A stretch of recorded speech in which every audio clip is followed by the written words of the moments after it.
আসসালামু আলাইকুম ওয়া রাহমাতুল্লাহি ওয়া বারাকাতুহু।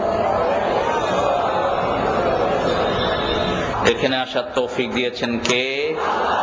সবখানে প্রশংসা করব কার? মানুষের ঘর ভাঙার সময় প্রশংসা করব কার?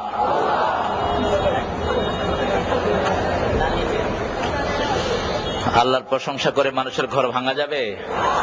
কোন নবী ঘর ভাঙছেন? কোন নবী কারো রাস্তা বন্ধ করেছেন? কোন নবী জনগণকে কষ্ট দিয়েছেন?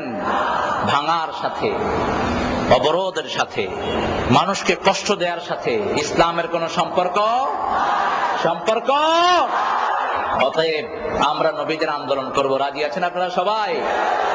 নবীরা যা করেছেন তা করব, সবাই রাজি আছেন?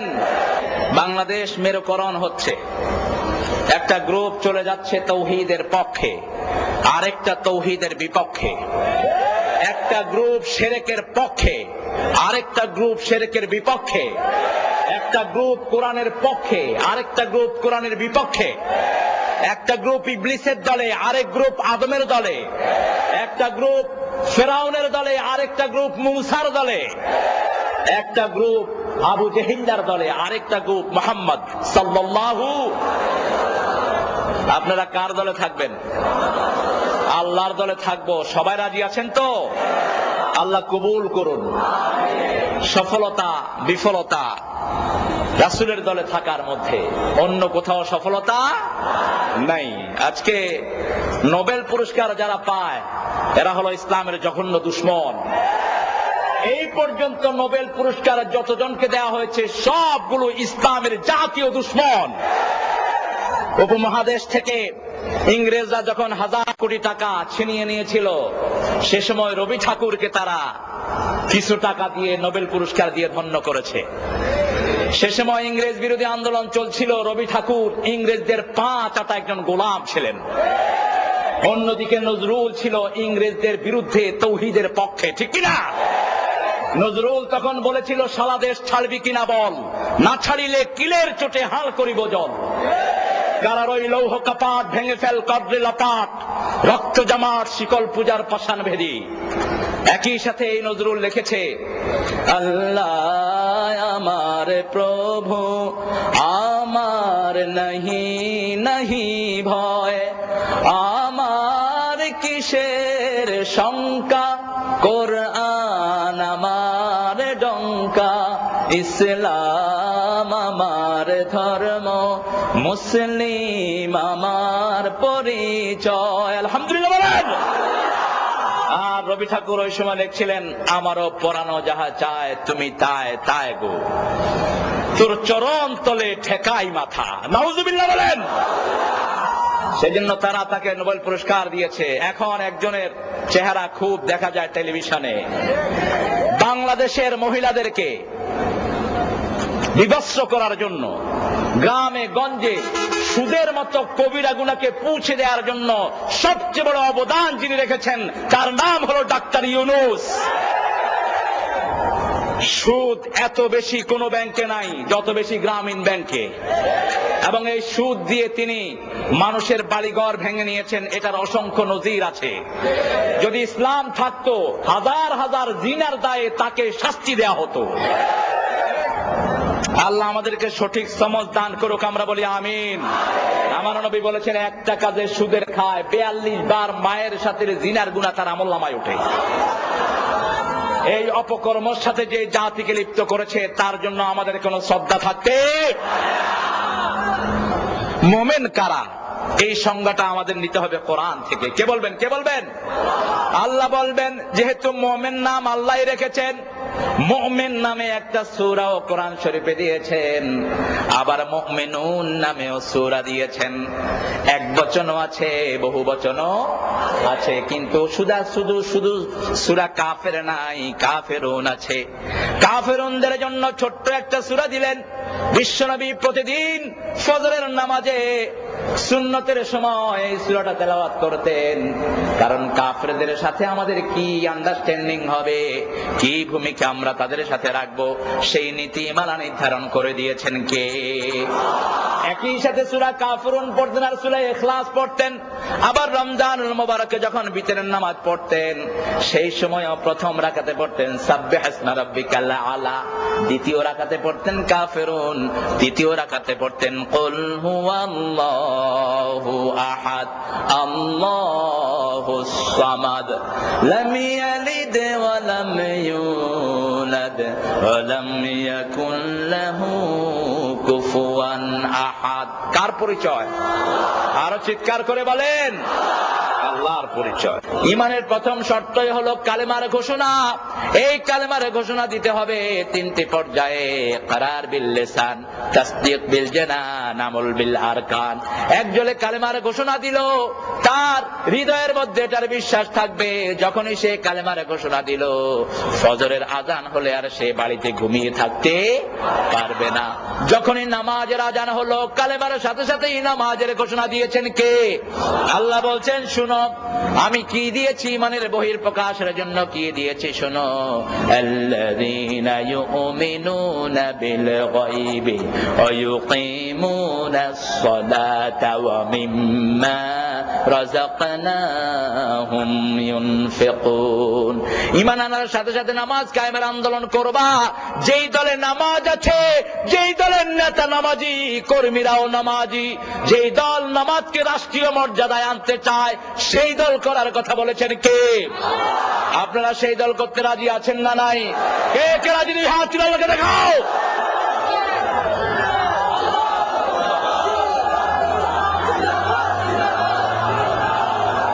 আবার বাংলাদেশে দেখবেন কিছু নেতা আছে নামাজ পড়তে পারে না, আছে না নাই? আমার এক নেতার সাথে দেখা হলো, বললাম ভাই ফজরের নামাজ পড়েছেন? কয় হুজুর এটা না পড়ে পারি। বললাম কয় রাকাত? কয় 6 রাকাত। বললাম ফজরের নামাজ 6 রাকাত? আচ্ছা খুব ভালো, তো আপনি দোয়া কুনুত পারেন তো? কয় পারি না। মানে বললাম কোন নামাজে পড়ে? কয় জানাজার নামাজে পড়ে। বললাম দোয়া কুনুত পড়ে জানাজার নামাজে? কয় হুজুর জানাজার নামাজেই তো পড়তে হয়। আমি বললাম তোর বাপ মারা গেলে তুই দোয়া কুনুত পড়িস তোর বাপের জানাজায়? কয় বাবা আগেই মারা গেছে। কত বড় পোড়া কথা এগুলো। আল্লাহ এই সব নেতা থেকে আমাদেরকে হেফাজত করেন। ওযু জানে না, গোসল জানে না, কালেমা জানে না, এরকম নেতা আছে না নাই? তোমরা বাংলার জমিন ছেড়ে বাহিরে চলে যাও, কোন নাস্তিকের জন্য বাংলার জমিন আমরা ছেড়ে দেব না। কোন কাফের বেঈমানের জন্য বাংলার জমিন ছেড়ে দেওয়া হবে না। এটা শরীয়তুল্লাহর জমিন, এটা ইখতিয়ার উদ্দিন মোহাম্মদ বিন বখতিয়ার খলজির জমিন, এটা শাহজালালের জমিন, শাহ মাখদুমের জমিন, এটা নজরুলের জমিন, এটা রবীন্দ্রনাথের নয়। আমরা কোন কাফেরের সাথে সম্পর্ক রাখবো না। আমাদের সব জায়গায় ঈমানের ছাপ থাকবে, ঠিক কিনা বলেন? আল্লাহ রাব্বুল আলামিন বলছেন মুমিনদের কাজ কি শুনো। ইন্নামাল মুমিনুনা আল্লাযীনা ইযা যুকিরাল্লাহ ওয়াজিলাত কুলুবুহুম। আমার মুমিনদের পরিচয় হলো যখনই আমার আল্লাহর জিকির শুনবে তাদের হৃদয়গুলো কন্দনরত হয়ে যাবে, তাদের হৃদয়গুলো ভিজে যাবে। মুমিন যখনই শুনবে আল্লাহর জিকির হচ্ছে, দুনিয়ার সব ছেড়ে দিয়ে তারা আল্লাহর জিকিরে অংশগ্রহণ করবে। আর যখনই তারা সুযোগ পাবে আয়াত তেলাওয়াত করবে কার? ওয়াইযা তুলিয়াত আলাইহিম আয়াতুহু যাদাতুহুম ঈমানান ওয়া আলা রাব্বিহিম ইয়াতাওয়াক্কালুন। মুমিন যখনই আমার কোরআন তেলাওয়াত করবে আমি তাদের ঈমানকে বাড়িয়ে দিতে থাকবো। ঈমানকে বাড়াতে বাড়াতে এমন পর্যায়ে তারা চলে যাবে দুনিয়ার কাউকে তারা পরোয়া করবে না, একমাত্র আমি আল্লাহর উপরেই তারা ভরসা করবে। এজন্য কোরআন আছে যেখানে আমরা থাকবো, কোরআনের আইন যেখানে আমরা থাকবো। আল্লাহ রাব্বুল আলামিন বলছেন সফলতার জন্য প্রথম দিলাম ঈমান। এই ঈমানকে যদি তোমরা টিকিয়ে রাখতে চাও, এই ঈমানের পথে যদি চলতে চাও, প্রথম কাজ হলো নামাজ। প্রথম কাজ কি? আমরা বললাম আল্লাহ নামাজটাকে কিভাবে আদায় করব? 3টা সূরত আল্লাহ নামাজের বলে দিয়েছেন। আল্লাহ প্রথম বলেছেন হাফিজু আলাস সালাওয়াতি ওয়াস সালাতিল ওয়াসতা। তোমরা নামাজগুলোকে হেফাজত করো, তবে স্পেশালি আসরের নামাজ। কোন নামাজ? আসরের নামাজ। আবার বললেন, শুরুতেই বলেছেন নামাজকে কায়েম করো। নামাজ কায়েম মানে হলো, আমরা বললাম এই নামাজ কায়েমটা কার দায়িত্ব? বিশ্বনবী যতদিন মক্কায় ছিলেন নামাজ কায়েম তিনি করেন নাই, একা একা নামাজ পড়তেন, আল্লাহ ফরজ করে দেন নাই। কেমন আছে?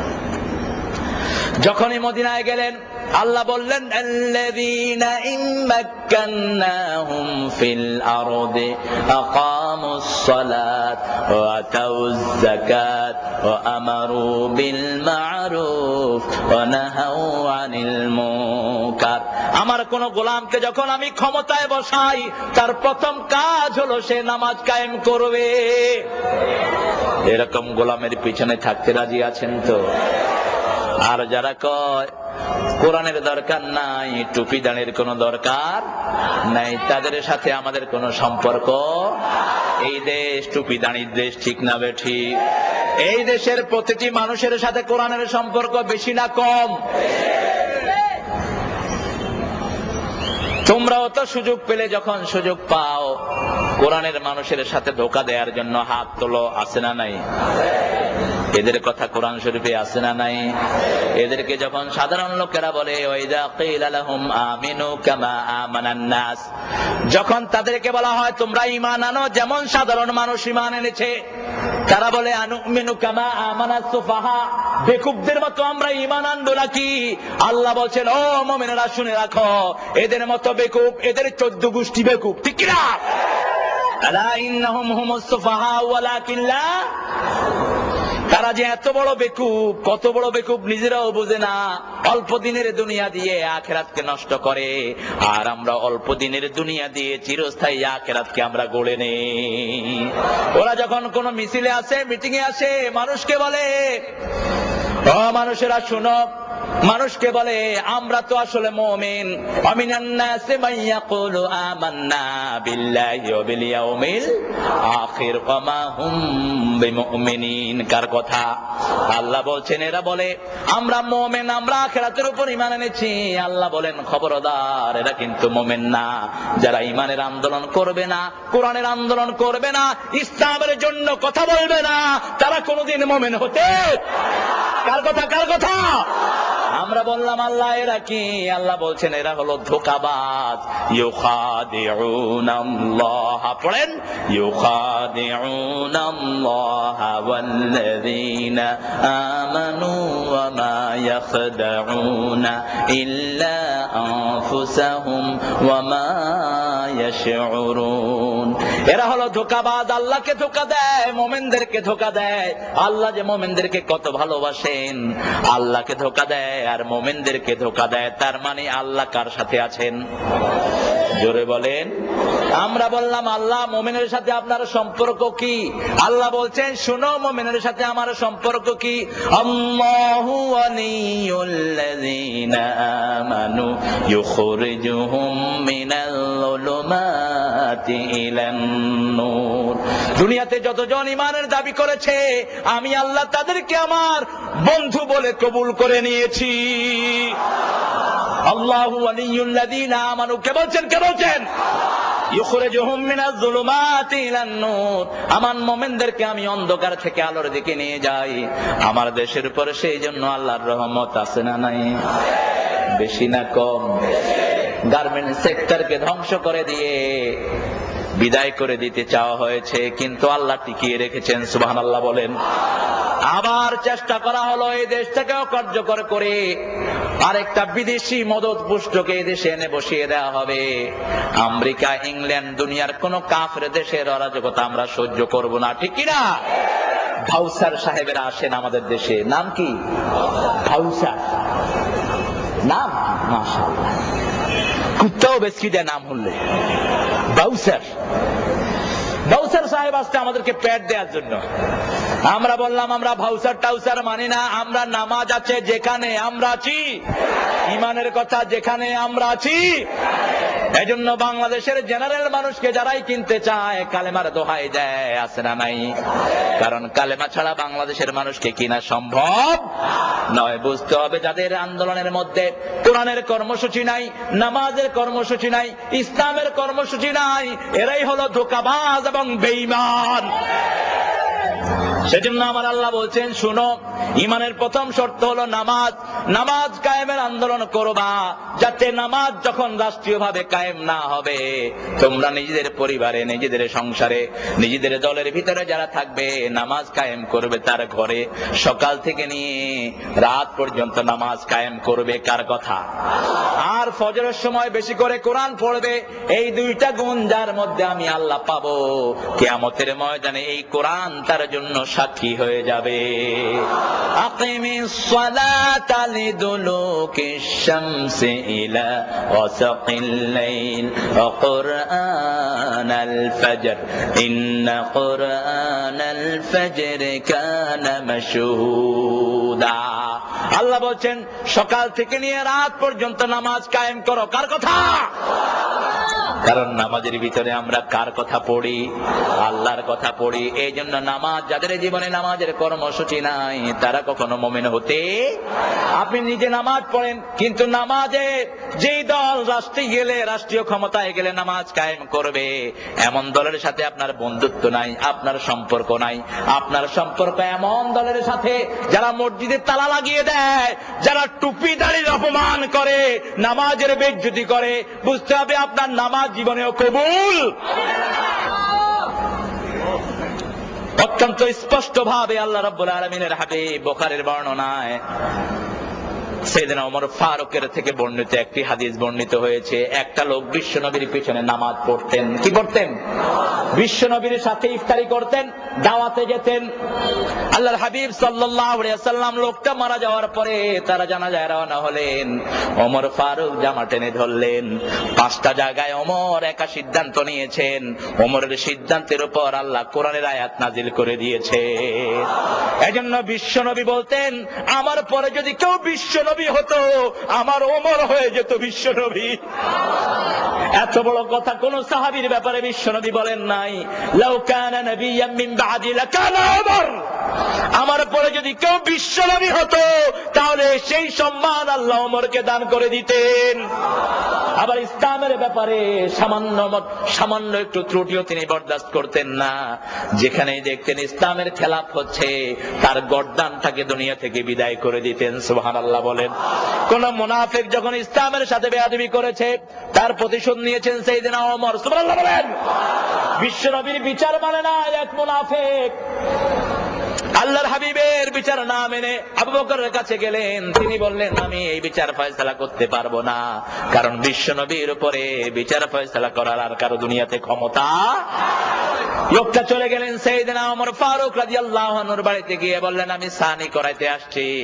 ওমর ফারুক রাদিয়াল্লাহু আনহু বললেন, তাহলে প্রথম বিচার কে করেছেন? ওই লোকটা বলল, প্রথম বিচার করেছেন মুহাম্মদ সাল্লাল্লাহু।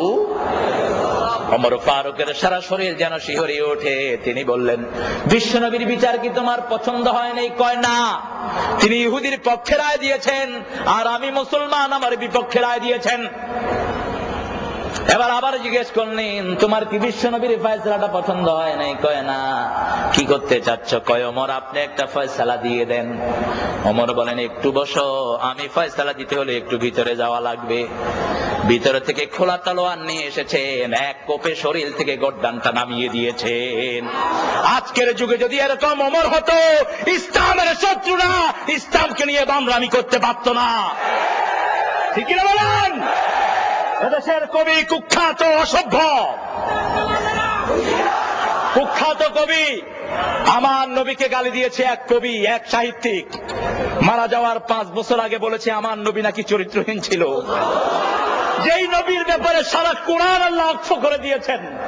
আল্লাহ নিজের সিফতি নাম বিশ্ব নবীর চরিত্রের জন্য ব্যবহার করেছেন। আল্লাহ আযীম শব্দটি কোন নবীর চরিত্রের জন্য ব্যবহার করেন নাই, বিশ্ব নবীর চরিত্র ছাড়া। এমন চরিত্র আল্লাহ দিলেন, কিয়ামত পর্যন্ত মানুষ অনুসরণ করে এই চরিত্রের আগামাথা করতে পারবে না। আল্লাহু আকবার।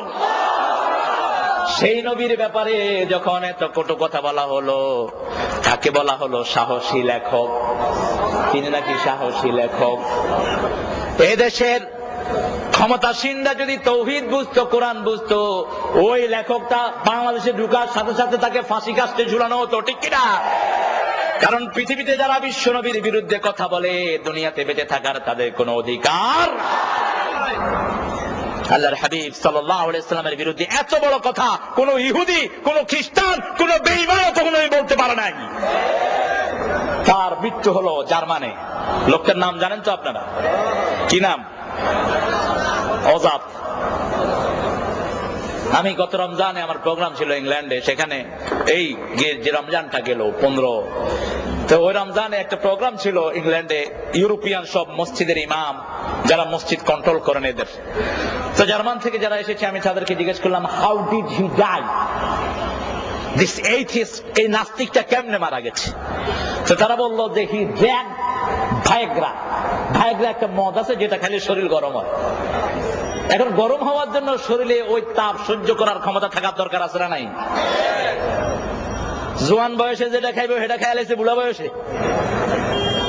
এই গরমের উপরে গরম গেছে পরে এখন পাঁচ তো আর গরম হয় না, ভিতরে যেটা ছিল সব শেষ। গরম হওয়ার জন্য খায়া এমন গরম হয়েছে, গরমের ছোট ফুটুস মরে পড়েছিল হোটেলের ভিতরে। এরপরে ঢাকা বিশ্ববিদ্যালয়ের মসজিদের ইমাম সাহেবকে ফোন করা হলো যে লাশ আসতেছে, হুজুর আপনাকে জানাজা পড়াইতে হইবে। হুজুর যখন টের পেলেন যে লাশ আসতেছে, হুজুর গিয়ে উঠছেন বাড়ি। এরা ফোন করলো তার বন্ধুরা, সাহসী লেখক বলে যারা তারে পরিচয় দিয়েছেন, একটা লোক ইন্না লিল্লাহ পর্যন্ত পড়ে নেই বেয়াদবের জন্য। এরপরে যখন আসলো লাশ, হুজুর বাড়ি চলে গেছেন, বরিশালের সোজা সরল মানুষ। কয় হুজুর আপনি কই? কয় মুই বাড়ি আইছি বুঝছো। কয় আপনি বাড়ি গেছেন মানে? কয় মোর অসুখ হয়েছে বুঝছো।